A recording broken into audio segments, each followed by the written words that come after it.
What up, B-Crew? Welcome back to the channel. We have our Ariel Rider Rumble Air electric bike back.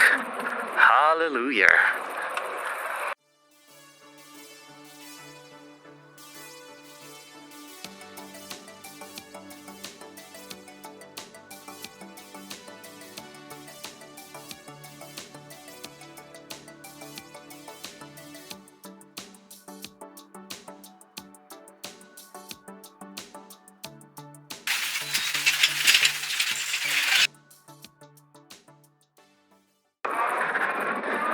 Let's do a quick riding around testing on this e-bike.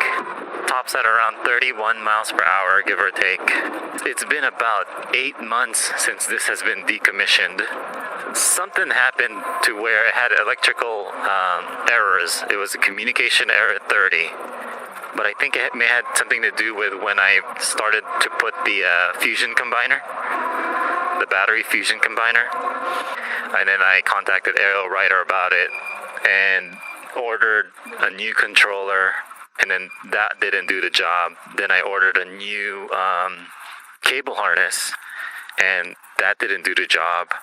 And then my dad and I were actually just tinkering on this bike just last night, and we figured the error 30 went away as soon as I unplugged the throttle button. So now it's functioning. Thank God. I've had this bike for forever, just sitting in the garage collecting dust. The electrical components are everywhere because I haven't finalized everything. It's an Ariel Rider motor on a Rumble motor airframe. Looks pretty cool, I think. You know, it's a 20-inch fat wheel in the rear, and in the front, it looks like it's 27.5 with Volcano D&M racing shocks. So this bike is very comfortable to ride at, believe it or not. Very squishy. I don't know, for some reason, I like the sound of the Ariel Rider motor on this bike. There's like a specific whirring that I hear on this when I mount it on this bike versus when I had it on the X-Class frame.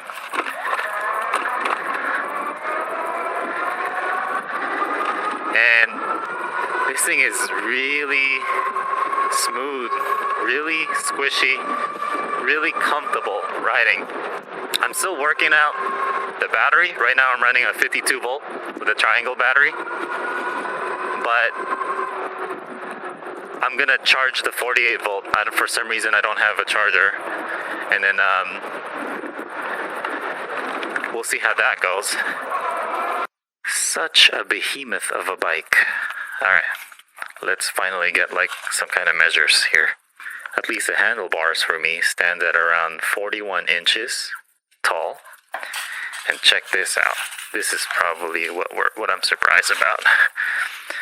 Wheel to wheel is about 77 inches from wheel to wheel. The Onyx City is only like 64 inches versus 77, so that's like 13-inch difference. And the Onyx handlebar sits at around 33 inches high. So yeah, this bike is such a long and tall bike. If you ever have an Era 30, definitely try to plug in things one at a time because it's an electrical error.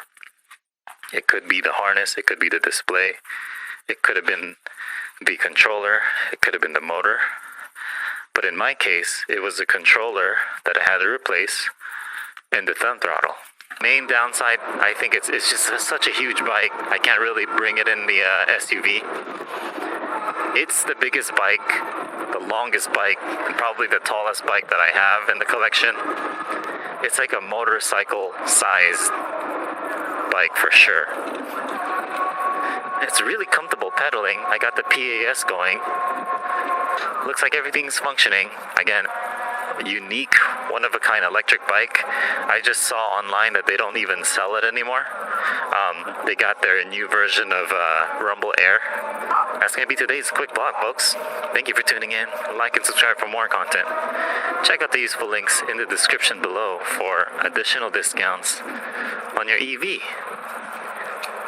Stay tuned for more content.